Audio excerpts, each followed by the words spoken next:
Okay, I think this may have been the episode that jumped the shark. Okay, let's get into it.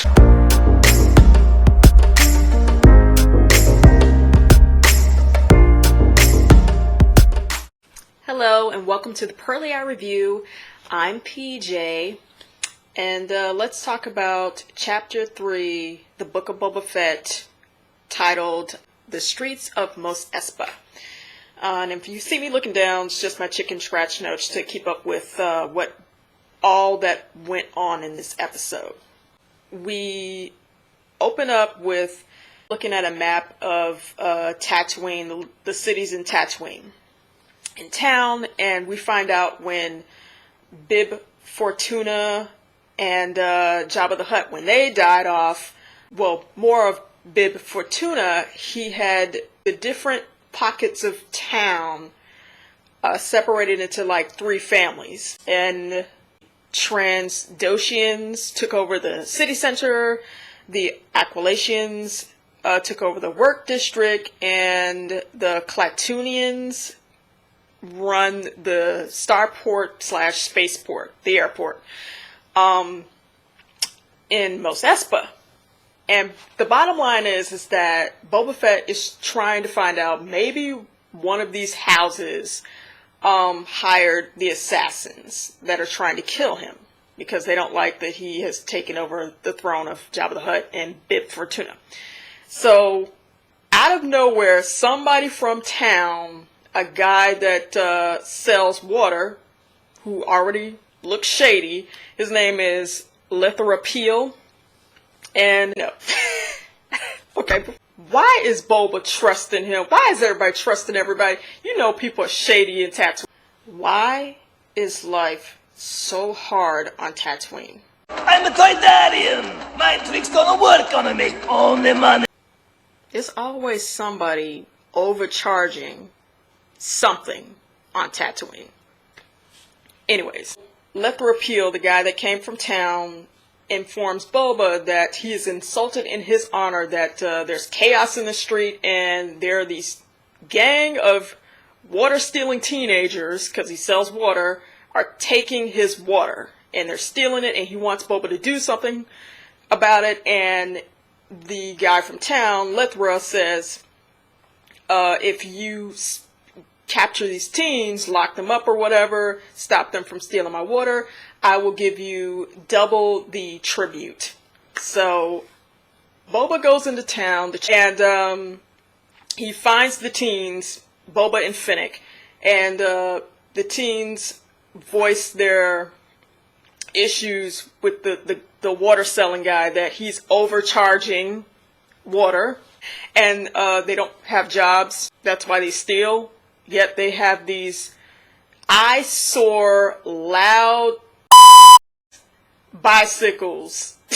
Just, I mean, okay, and they have enough money to replace their body parts with robot parts. Okay, but anyways, Boba, instead of locking them up or killing them, makes them an offer and says, well, why don't you guys work for me? They take up his offer.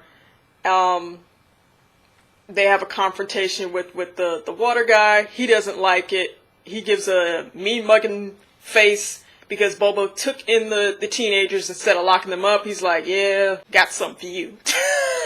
And then all of a sudden, we zap into like a flashback. Boba's in the back to tank. So he goes back. In the previous episode, the Pike Syndicate promised to Boba and the Sand People that they would be paid because that whole situation when the Sand People and Boba stopped the train. They had made a deal. Also, the Pike Syndicate promised the Sand People that they would give protection for the land that they own, so people won't trespass on their land. Boba goes into town to collect the money, but the Pike Syndicate tells Boba that, well, somebody already collected the money. We're not paying twice. And Boba's like, well, that can't be, that's not possible. And so he goes back to camp and he finds everybody slaughtered. And Boba sees a symbol that reminds him of the gang in the first episode that were terrorizing water farmers, and Boba realizes that the people that attacked the Sand People, his camp, were those same gang members, and they're the ones that stole the money that Boba was supposed to pick up. And then as we're seeing all this, Boba is snatched out of the Bacta tank by Chrysanthemum, that's the Wookiee bodyguard for Jabba the Hutt's cousins. And they're fighting, and Boba's having a tough time because Chrysanthemum is a gladiator. He, in one comic book, I remember he was beating up Obi-Wan's behind, so, and had another fight with Chewbacca, actually. So, yeah. He's supposed to be this big bad Wookiee, gladiator fighting Wookiee. Boba is struggling. Now, here's something in this episode I do not like, and I said this when I had my reaction video for this show with the trailer. They dumbed down Boba to make Fennec shine, and these whack-behind teenagers that it's just, I can't with this. Did you not beat up a bunch of stormtroopers when you were in The Mandalorian, Boba? Really? All of a sudden he's weak and can't do anything. So he gets knocked away, and the teens get beat up a little bit, but they keep getting up, and long story short, Fennec and the teens apprehend Chrysanthemum and put him in the, like, bottom pit where the Rancor used to live. And it's another thing that they do in this episode I don't like. It's the girl leader in the group. It's like we have to give a wink and a nod that she's a girl and she's the leader of the group, as if we've never seen this in Star Wars. I mean, Padme Amidala, Princess Leia, Jyn from Rogue One, and many more. Mira Jade. Listen, as crazy as the sequel series, okay, I'm going on a rant. As crazy as the sequel series is, I don't care. Listen, it doesn't have to make sense anymore. Y'all could put Mira Jade in Star Wars. She can be Luke's wife. I don't care. But that's a whole nother thing. I'm not going to even get into it or whatever. But anyways, it's this thing of where she has these weird close-ups. You're a girl and you're a leader of a gang. Don't care. We don't need to stop the show to let us know that. Moving on. Anyways, now, I mean, this is long overdue. This is just one too many incidents with Boba Fett. This is insane. Now he wants to, like, he's not playing anymore. He's getting tired of being attacked. He's like, okay, nope, it's time to stop Jabba and his cousins. They have Chrysanthemum, the Wookiee prisoner. Boba Fett and Fennec get a surprise from the cousins, Jabba the Hutt's cousins. They come and they tell them that they've been lied to. They said that the mayor told them that their cousin's territory, palace, belonged to them. It was a misunderstanding. They realized that the mayor is shady. And they're like, we don't want it, you can have it. As a peace offering, we're going to give you a new Rancor. Because remember, the Rancor was killed by Luke in Return of the Jedi. So they Jabba's cousins give Boba a new Rancor in exchange for Chrysanthemum, their Wookiee. So they exchange, and this is another thing that upset me about this episode. The Wookiee is supposed to be such a cool character, and he just scampers off with this weird run. Not cool, like, but just like he's scared. I'm like, you're a gladiator. Everybody's supposed to be scared of you. What are you running for? So he runs to Jabba's cousins, and they all go away. This upsets Boba. He goes back into town to confront the mayor, and he talks to the mayor's major domo, the Twi'lek guy, and the major domo. You could tell he's lying because he says, well, the mayor's not here. I don't know where he is. And he goes in the back and locks the door. And Boba tries to open the door. And he's like, wait a minute, did he just lock the door? And they burst in. They realize the major domo and the mayor's not there, so they run outside. Finnick and Boba run outside, and they see the mayor's major domo drive off in a speeder. And so Boba tells his little biker teen gang to, you know what, go chase after him. I'm like, and I'm thinking, Boba, you couldn't do that? The teens, the fake behind VR Trooper Power Rangers, go chase it after the major domo, the mayor's major domo, in this boring, silly speeder chase. It's so silly, and their bikes are so horrible. Listen, nobody complained about the prequels anymore because people were like, it's too shiny, it's too smooth. But at least most of the color scheme fit within that world.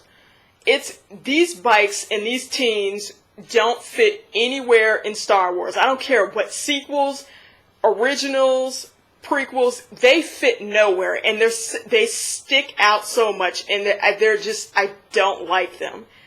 They are just horrible characters, and they don't make sense. So their boring speeder chase catch up to him, and he reveals that Boba catches up to, and the mayor's major domo reveals to Boba and the gang that the mayor is working with the Pika people. And so this is very alarming to Boba Fett. So they go to the spaceport. Boba sends one of the teens to go stake it out to see what's going on. Like, do you see anybody there? And one of the teens, the guy with the robotic eye, says, well, I see Pikas everywhere. It's like a busload of them. They've come into town. Something's about to go down, and I think it's going to be a crime war. That is pretty much the end of Chapter 3, The Streets of Mos Espa, the Book of Boba Fett. Only, I think, 7 episodes in total with the Book of Boba Fett. 4th episode, I've been patient. I've been liking what I've been seeing so far, except for this episode. Now that the most interesting part of the show is gone, the flashbacks with the Sand People, I think it may turn over to when he found Finnick.